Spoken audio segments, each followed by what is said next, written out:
খনিকা কাব্যের এক গাঁয়ে।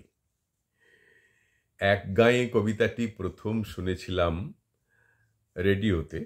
তাহার নামটি রঞ্জনা নাটকটি হচ্ছিল, সেখানে শম্ভু মিত্র মশাইয়ের কণ্ঠে আমরা দুজন একটি গাঁয়ে থাকি, সেই আমাদের একটি মাত্র সুখ। ভীষণ ভালো লেগেছিল এবং আমার মনে হয় সমস্ত বাঙালি সেই কবিতাটি অন্তত একবার পড়েছে নাটকটি শোনার পর। ঠিক যেমন পুতুল খেলা নাটক দেখার পরে ঝুলন কবিতার পুরোটা না হোক কিছুটা পাঠ এবং আবৃত্তি প্রায় সকলেই করেছে। তো সেরকমই এই কবিতাটির এমনই আকর্ষণ সেদিন থেকে। তো উনি যখন 1977-এ শান্তিনিকেতনে এলেন পরিদর্শক অধ্যাপক হিসেবে, তারপরে এসেছেন, তার আগে একবার এসেছিলেন, চীনভবনে বক্তৃতা দিলেন। তো সেই সময় আমার বন্ধু পীযূষ চক্রবর্তী ও আবৃত্তি করত, সেই সময় বিভিন্ন জায়গাতে আবৃত্তি করত। পীযূষ বলল যে চলো আমরা দেখা করে আসি। তো উনি তখন রতনকুঠিতে আছেন। তো আমরা দুজনে চলে গেলাম সাহস করে। তবে নানান রকম কথাবার্তা, তুমি কি নিয়ে পড়ো আমাকে বললেন, আমি বললাম আমি ইকোনমিক্স নিয়ে পড়ি। বলে ইকোনমিক্সের ওই যে ডিমান্ড অ্যান্ড সাপ্লাই ওই যে ব্যাপারটা না, ওটা নাটকে খুব কাজে লাগে, এরকম বলেছিলেন। আরও অনেক কথা বলেছিলেন। পীযূষ তো ইয়ে সোশ্যাল ওয়ার্ক নিয়ে পড়তো, বিএসডব্লিউ কোর্স করতো। তো ওকেও কিছু বলেছিলেন। তারপরে হঠাৎ পীযূষ উৎসাহ ভরে বলল যে ওই যে এক গাঁয়ে কবিতাটি, আমরা দুজন একটি গাঁয়ে থাকি, সেই আমাদের একটি মাত্র সুখ, ওটি যদি আমাদের একটু শোনান।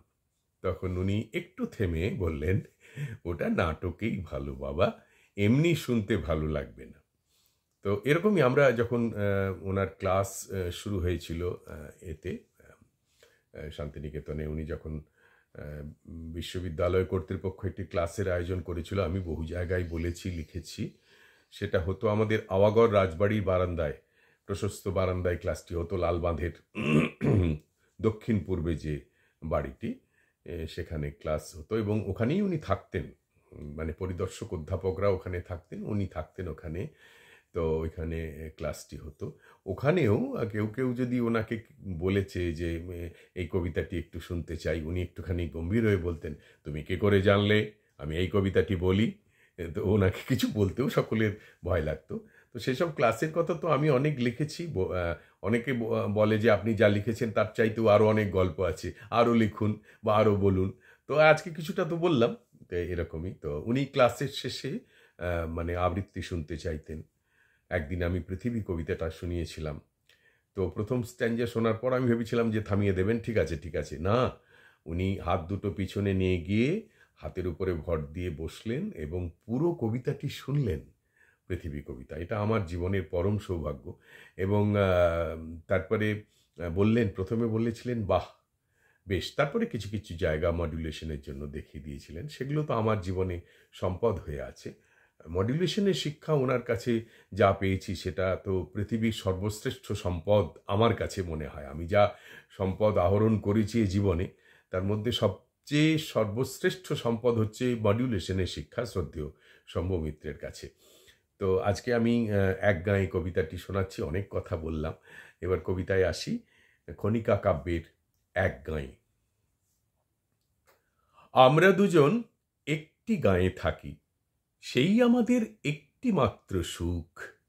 তাদের গাছে গায় যে দোয়েল পাখি, তাহার গানে আমার নাচে বুক।